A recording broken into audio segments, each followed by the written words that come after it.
Welcome to Astounding Stories of Space and Time.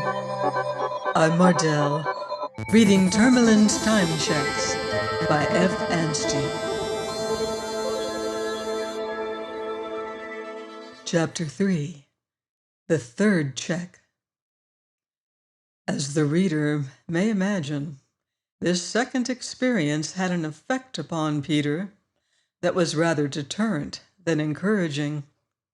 It was a painful piece of self-revelation to find that had he chosen to avail himself of the extra hours on board the Boomerang as they occurred, he would have so employed them as to place himself in relations of considerable ambiguity towards two distinct young ladies. How far he was committed to either, or both, he could not tell. But he had an uneasy suspicion that neither of them would have been quite so emotional had he conducted himself with the same prudence that had marked his behavior throughout the time which he was able to account for. And yet his conscience acquitted him of any actual default. If he had ever really had any passages at all approaching the sentimental with either Miss Tyrrell or Miss Davenport, his mind could hardly be so utterly blank on the subject as it certainly was. No, at the worst his failings were only potential peccadilloes, the kind of weaknesses he might have given way to if he had not wisely postponed the hours in which the occasions were afforded. He had had a warning, a practical moral lesson which had merely arrived, as such things often do, rather after date. But so far as it was possible to profit by it, he would. At least, he would abstain from making any further inroads upon the balance of extra time which still remained to his credit at the bank. He would draw no further checks. He would return to that P&O steamer no more. For an engaged man whose wedding day was approaching by leaps and bounds, it was, however innocent, too disturbing and exciting a form of distraction to be quite safely indulged in. The resolution cost him something, nevertheless. Peter was not a man who had hitherto been spoilt by feminine adoration. Sophia was fond of him, but she never affected to place him upon any sort of pinnacle. On the contrary, she looked down upon him protectingly and indulgently from a moral and intellectual pedestal of her own.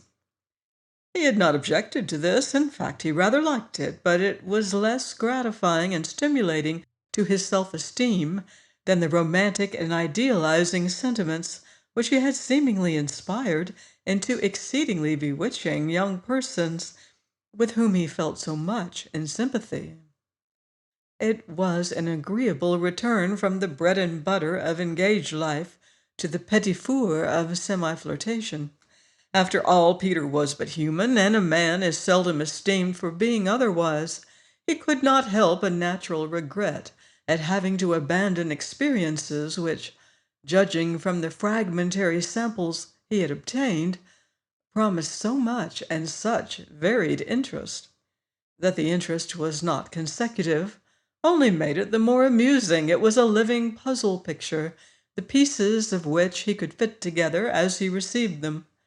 It was tantalizing to look at his checkbook and feel that upon its leaves the rest of the story was written, but that he must never seek to decipher it. It became so tantalizing that he locked the checkbook up at last. But already some of the edge had worn off his resolution, and he had begun to see only the more seductive side of interviews, which at the time had not been free from difficulty and embarrassment. Having put himself beyond the reach of temptation, he naturally began to cast about for some excuse for again exposing himself to it. It was the eve of his wedding day. He was in his chambers for the last time, and alone, for he would not see Sophia again until he met her in bridal array at the church door. and he had no bachelor friends whom he cared to invite to help him keep up his spirits. Peter was horribly restless and nervous. He needed a sedative of some kind, and even trying on his wedding garments failed to soothe him, as he felt almost certain there was a wrinkle between the shoulders, and it was too late to have it altered. The idea of one more visit to the Boomerang, one more interview, the last, with one or other of his amiable and fascinating friends, it did not matter very much which, presented itself in a more and more attractive light. If it did nothing else, it would provide him with something to think about for the rest of the evening. Was it courteous? Was it even right to drop his friends without the slightest apology or explanation? Ought he not, as a gentleman and a man of honor, to go back and bid them good-bye? Peter, after carefully considering the point, discovered that it was clearly his duty to perform this trifling act of civility. As soon as he settled that, he got out his checkbook from the dispatch box, in which he had placed it for his own security, and sitting down just as he was, drew another 15 minutes, and cashed them like the first at the ormolu clock. This time he found himself sitting on a cushioned bench in the music room of the Boomerang. It was shortly after sunset, as he could tell from the bar of dusky crimson against the violet sea, which, framed in the ports opposite, rose and sank with each roll of the ship. There was a swell on, and she rolled more than he could have wished. As he expected, he was not alone. But as he had not expected, his companion was neither Miss Tyrrell nor Miss Davenport, but a grim and portly matron who was eyeing him with a look of strong disfavor, which made Peter wish he had not come. What, he wondered, was he in for now? His uneasiness was increased as he glanced down upon his trousers, which, being new and of a delicate lavender tint, reminded him that in his impatience he had come away in his wedding garments. He feared that he must present rather an odd appearance on board ship in this festal attire, but there he would have to stay for the next quarter of an hour, and he must make the best of it. "I repeat, Mr. Tourmalin," said the matron, "you are doubtless not unprepared for the fact that I have requested a few minutes' private conversation with you?" "Pardon me," said Peter, quaking already at this alarming opening, "but I am very much unprepared." Surely, he thought, this could not be another dear friend. No, that was too absurd. He must draw the line somewhere. "Then permit me to enlighten you," she said raspingly. "I sent for you at a time when we are least likely to be interrupted, to demand an explanation from you upon a very delicate and painful matter which has recently come to my knowledge." "Oh," said Peter, and nothing more. He guessed her purpose at once. She was going to ask him his intentions with regard to her daughter.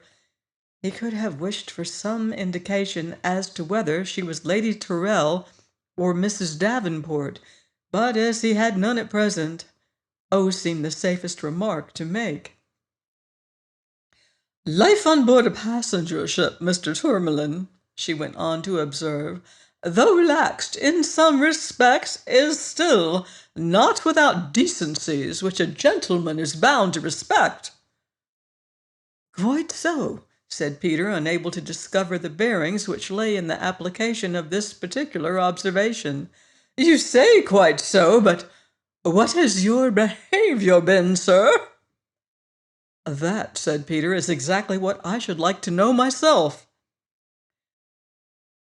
"A true gentleman would have considered the responsibility he incurred by giving currency to idle and malicious gossip."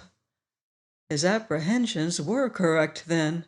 It was one of the young lady's mothers, but which? "I can only assure you, madam," he began, "that if unhappily I have been the means of furnishing gossip, it has been entirely unintentional."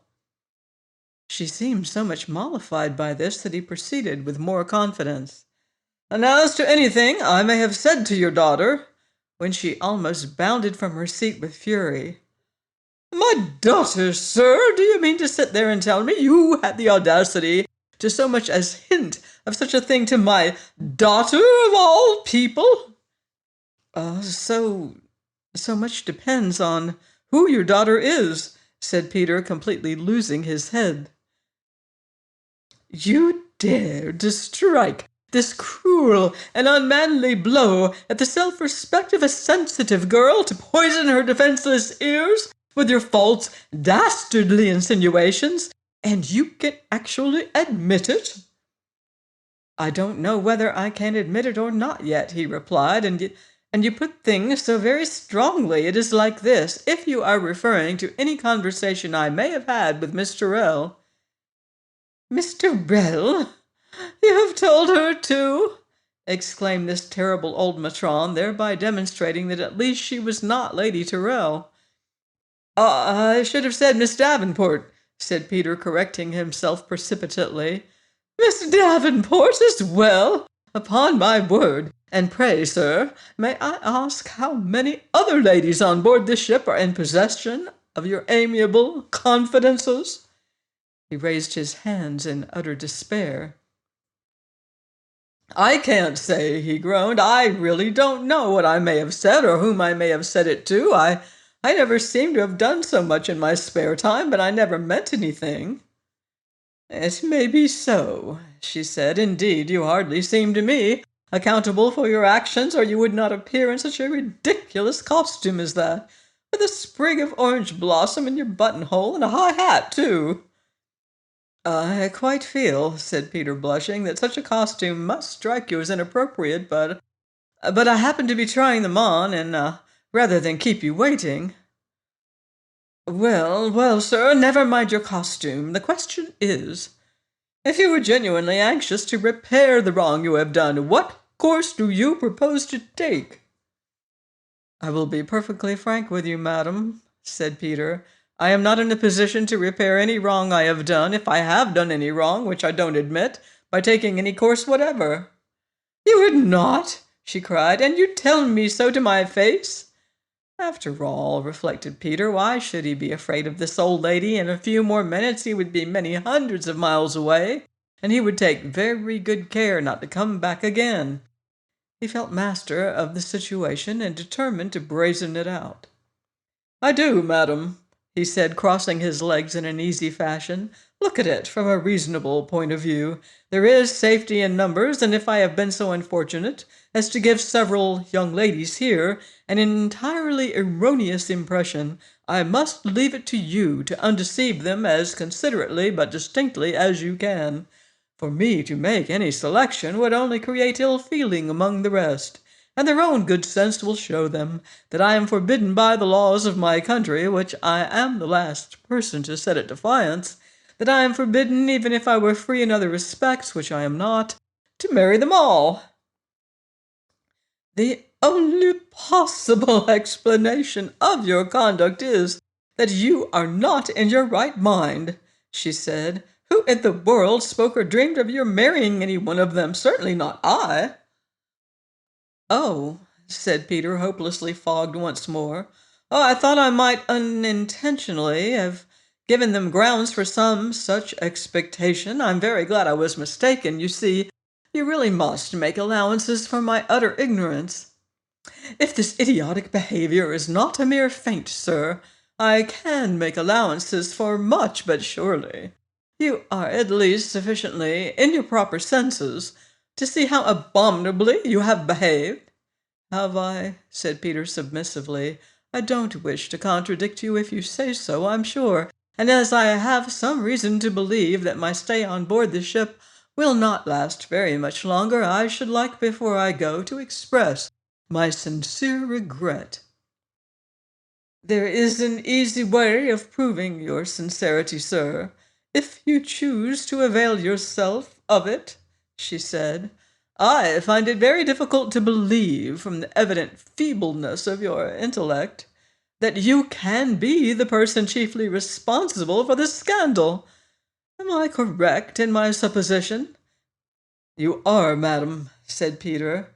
"I should never have gotten myself into such a tangle as this if I had not been talked over by Mr. Perkins. I don't know if I can succeed in making myself clear, for the whole business is rather complicated, but I can try to explain it if you will only have a little patience." "You have said quite enough," she said. "I know all I wish to know now. So it was Mr. Perkins who has been using you as his instrument, was it?" "Certainly," said Peter. "But for him, none of this would have happened." "You will have no objection to repeating that statement? Should I call upon you to do so?" "No," said Peter, who observed with pleasure that her wrath against him was almost entirely moderated. "But you will have to call soon, or I shall have gone. I don't know if I shall have another opportunity of meeting Mr. Perkins, but if I did, I should certainly tell him that I do not consider he has treated me quite fairly. He has put me in what I may call a false position, in several false positions. And if I had had the knowledge I have now, I should have had nothing to do with him from the first. He entirely misled me over this business." "Very well, sir," she said. "You have shown a more gentlemanly spirit, on the whole, than I expected. I am glad to find that your evil has been wrought more by want of thought than heart. It will be for you to complete your reparation when the proper time arrives. In the meantime, let this be a warning to you, sir, never to—" But here Peter made the sudden discovery that he was no longer in the music room of the Boomerang, but at home, in his old easy-chair, by his bachelor fireside. "Phew!" he muttered to himself. "That was a bad quarter of an hour while it lasted. What an old she-dragon it was! But she's right, it is a warning to me. I really must not draw any more of these confounded time checks. I've made that ship too hot to hold me already.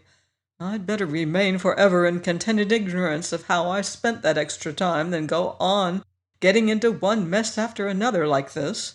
It was a wonder I got out of this one as well as I did, but evidently that old woman knew what Perkins is, and saw I wasn't to blame.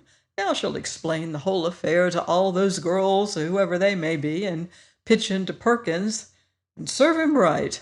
I'm out of it, at any rate, and now, thank goodness, after tomorrow I shall have nothing to do but live contentedly and happily with dearest Sophia.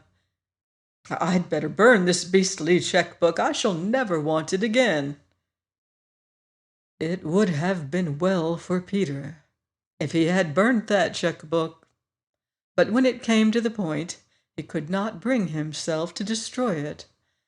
After all, it was an interesting souvenir of some very curious, if not unique, experiences, and as such, he decided to preserve it.